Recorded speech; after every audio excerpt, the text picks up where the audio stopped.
చూస్ country delight, live better. ఇప్పుడే country delight app ని download చేసుకోండి.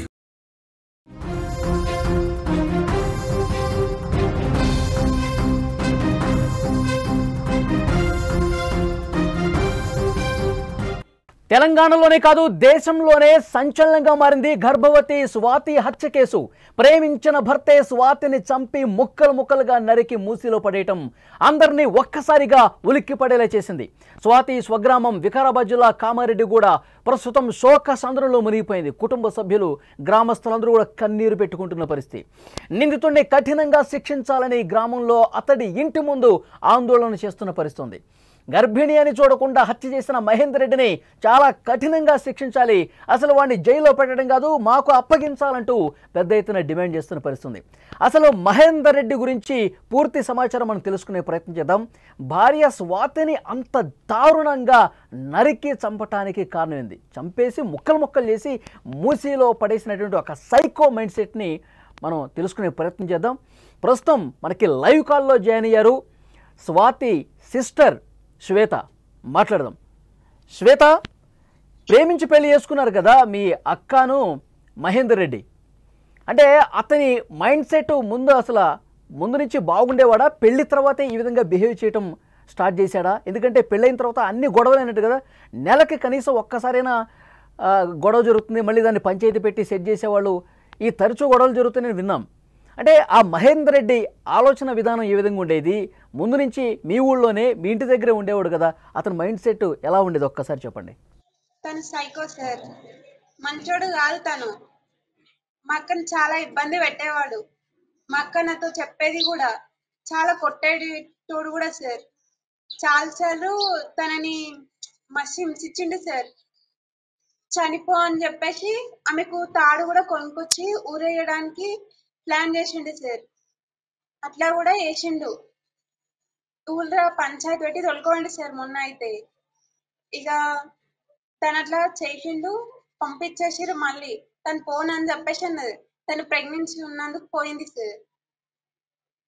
మళ్ళీ తర్వాత తను మా దగ్గర ఇక్కడ అంటే పెద్ద కేసీఆర్ గుంత ఉంటుంది సార్, తనని చంపడానికి అప్పుడే ప్రయత్నించాడు సార్. అందులో అంటే ఎట్లా అంటే తాడు తెచ్చిచ్చిండు. ఫస్ట్ నువ్వు దుంకు, తర్వాత నేను దుంకుతా, ఇద్దరం చనిపోదాం అని చెప్పేసి అన్నాడంట. మా అక్క ఇద్దరం ఒకసారి చేద్దాం అదే పని అని చెప్పేసి అనేసి తను అట్లా చేయలేదంట సార్. ఇద్దరు కలిసి మళ్ళీ రిటర్న్ వెళ్ళిపోయిండు. మళ్ళీ ఒకసారి తను ఏదో విషయంలో గొడవ పడ్డది. గొడవ పడ్డాక కూడా మా అక్క నువ్వు వెళ్ళిపో మీ ఇంటికి, నా దగ్గర వద్దని చెప్పేసి అన్నాడంట. మా అక్క నేను వెళ్ళను, నీతో వచ్చినా కదా నీతోనే ఉంటా, మాట వెళ్ళను అని చెప్పేసారు. అయితే నువ్వు పోకపోతే నేను ఇప్పుడే ఈ బ్రిడ్జ్ మీదనే లారీ గుద్దుకొని చనిపోతా అని అన్నాడంట.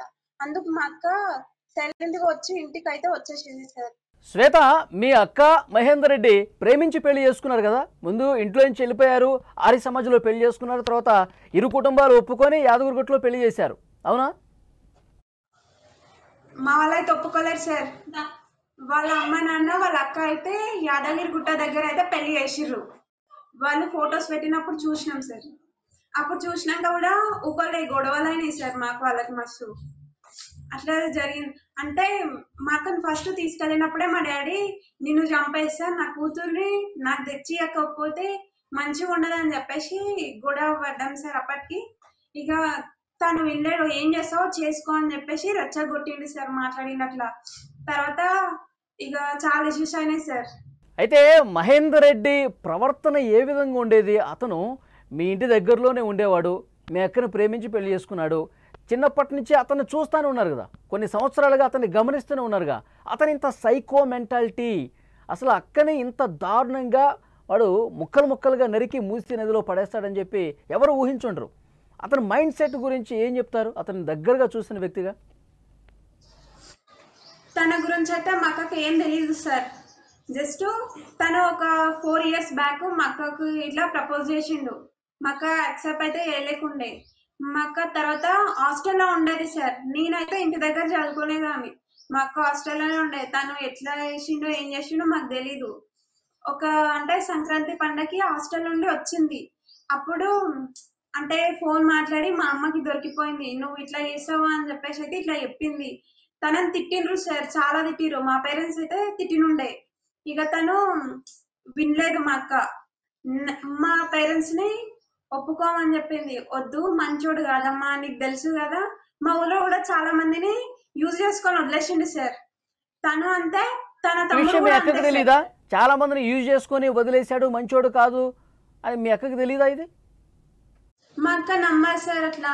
తను అంటే అంత ప్రేమ చూపించేటోడు అంటే నమ్మిచ్చిండు సార్ అట్లా. మా అక్కని చెప్పినా నమ్మొద్దు, నిన్ను నన్ను పెళ్లి చేసుకోవద్దని అట్లా చేస్తుండ్రు అని చెప్పేసి చెప్పిండు మా అక్కతోనైతే.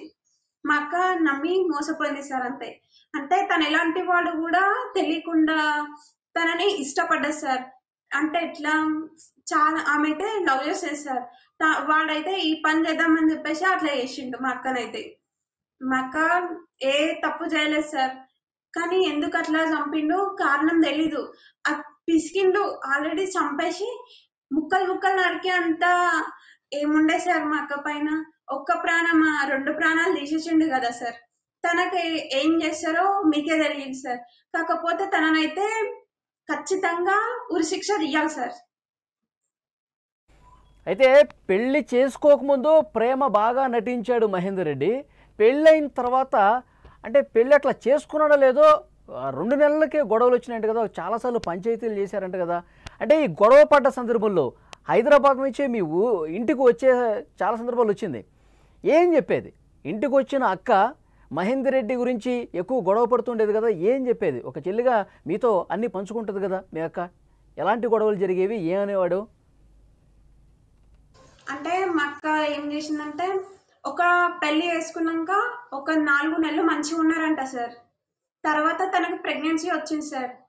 ఇక తన ఆపరేషన్ చేయించుకో అని చెప్పేసి అన్నాడంట. అంటే వద్దు నేను చేసుకోను అని చెప్పేసి అన్నాడంట. వాళ్ళ అమ్మ నాన్న కూడా చేసుకో అని చెప్పేసి మాకు ఒక ఆపరేషన్ చేయించారు సార్. అప్పటికి తను చాలా ఏడ్చిందంట. అక్కడ ఉన్న హాస్పిటల్లో డాక్టర్స్ కూడా మాతో చెప్పారు సార్, తను ఎంత ఏడ్చినా ఇట్లా చేసేసిండని చెప్పేసి అన్నారు.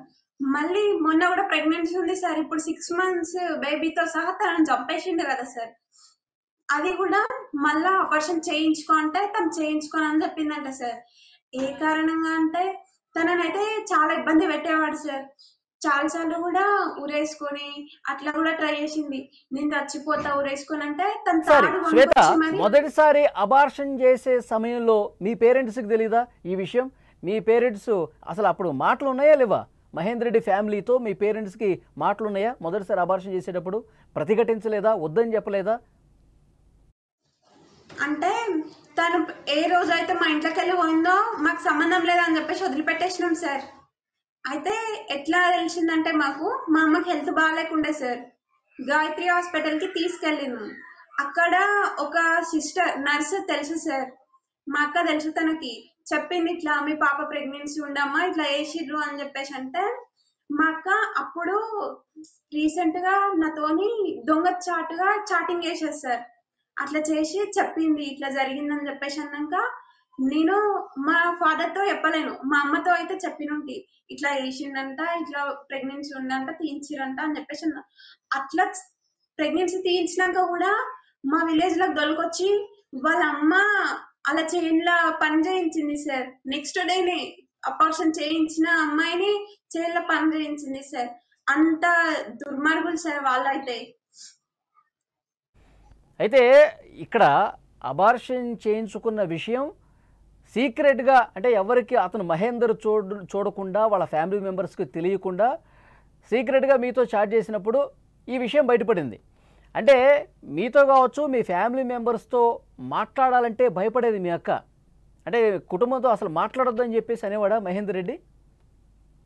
మాట్లాడనీయకుండా సార్, నువ్వు వాళ్ళతో మాట్లాడితే వాళ్ళ దగ్గరికి వెళ్ళిపో, నా దగ్గర అవసరం లేదని చెప్పేసి అన్నాడంట. అందుకు మా అక్క అయితే మా అమ్మతో మా నాన్నతో మాట్లాడేది కాదు సార్. నాతో అయితే ఇక దొంగ చాటుగా అయితే చాటింగ్ చేసింది సార్. అట్లా అయితే చాటింగ్ చేసి మాట్లాడేది. తను లేనప్పుడు ఇక మంచి ఉండు, అమ్మ నాన్న అయితే జాగ్రత్తగా చూసుకో అని నాకు మంచి చెప్పేది సార్.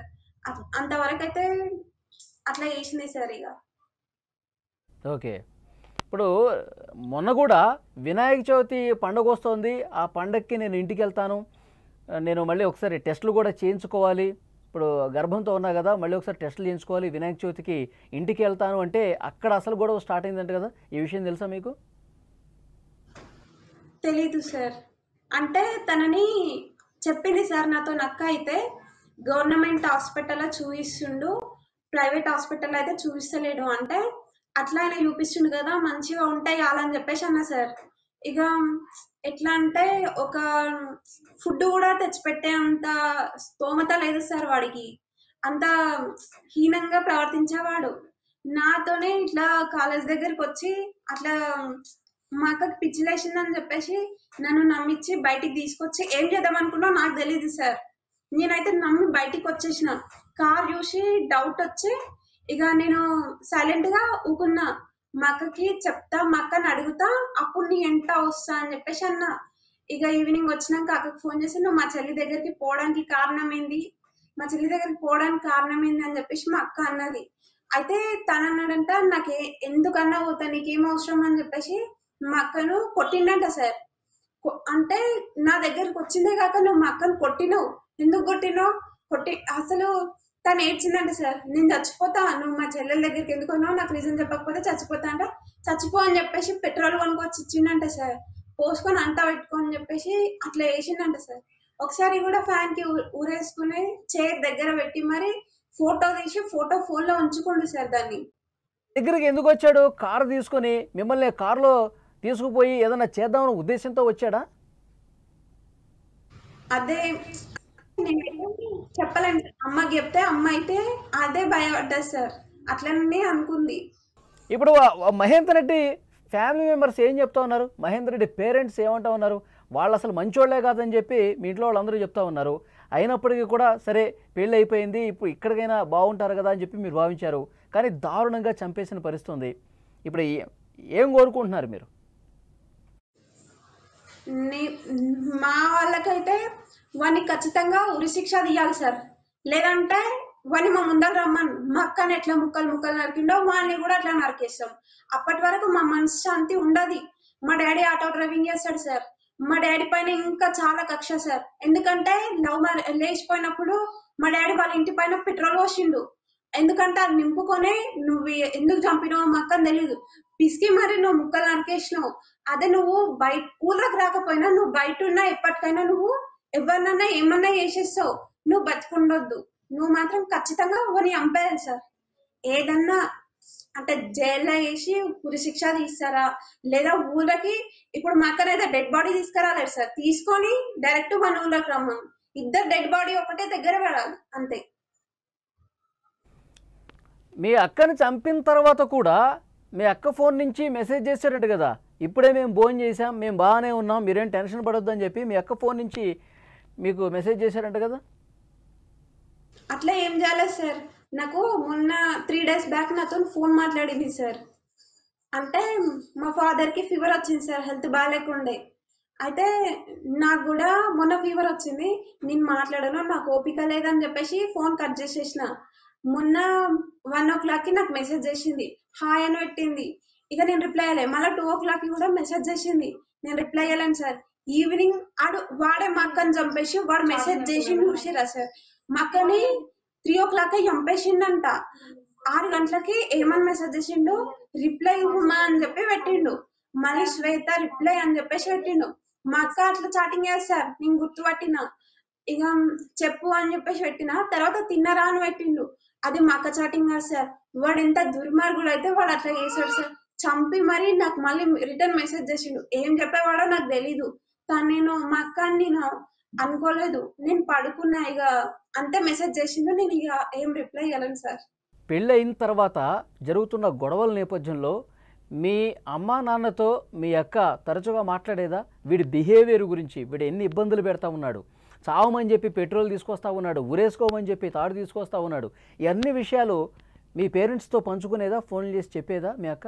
మా అక్క ఇప్పుడు కూడా తనకి ఎంత బాధ వచ్చినా అమ్మ నాన్నకి చెప్పేది కాదు సార్.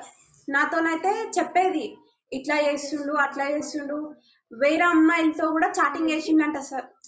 వేరే అమ్మాయిలతో చాటింగ్ చేస్తే ఇక